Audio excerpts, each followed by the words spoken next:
of institution. I am Mrs. B. Mohana Priya from the Department of Biotechnology. I am handling the subject nanoscience and nanotechnology. In general, what is meant by nano means it came from a Greek word. So generally in Greek, nano means dwarf. So dwarf, it's a Greek word. It came from a Greek language. So nano means dwarf. So in general, 1 nanometer is equal to about 10 to the power minus 9 meter. So in a general metric system, so 1 meter is equal to about 1 billionth of a 1 nanometer is equal to about 1 billionth of a meter. Okay. So coming to the concepts related to nanotechnology, at the year of 1959, a scientist named as Richard Feynman, he has laid the foundation for the nanotechnology by numerous lectures. One of the famous lecture is under the name as "There is a plenty of room at the bottom." After that only numerous findings has came in the nanotechnology field. So in general, a nano particle is having a size about 10 to the power minus 9 meter.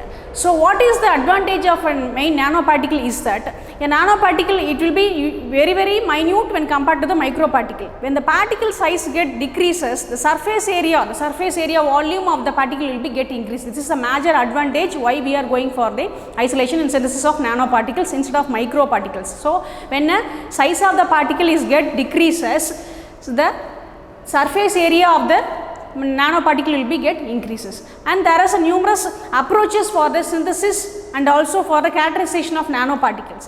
So coming to the synthesis of nanoparticles, so how it can be synthesized? There are mainly two approaches. Basically two approaches are there. One is top down and bottom up approach.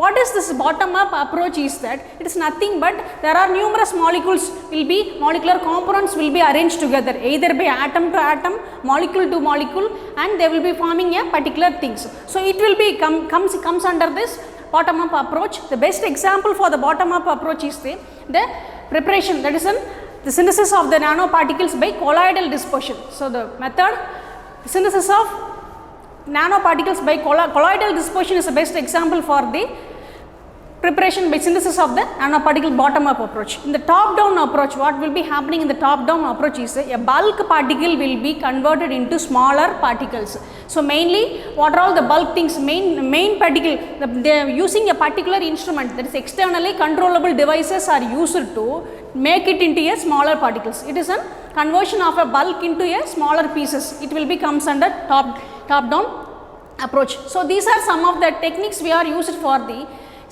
characterization of the nanoparticles. So nanoparticles can be characterized by various techniques by using example spectroscopy and FT infrared spectroscopy, X-ray diffraction method, and also numerous electron microscopies are applied for this type of characterization techniques. So coming to the structures, there are numerous structures are there. There is a example like 0 dimension to 3 dimension. So 0 dimension, 1 dimension, 2 dimension, 3 dimension structures are there. So what are all the things will be comes under this type of dimension is that the example is nano rods, nano tubes will be coming under this type of dimensions. So what is this nano tubes, carbon tubes dimensions are there? Thank you.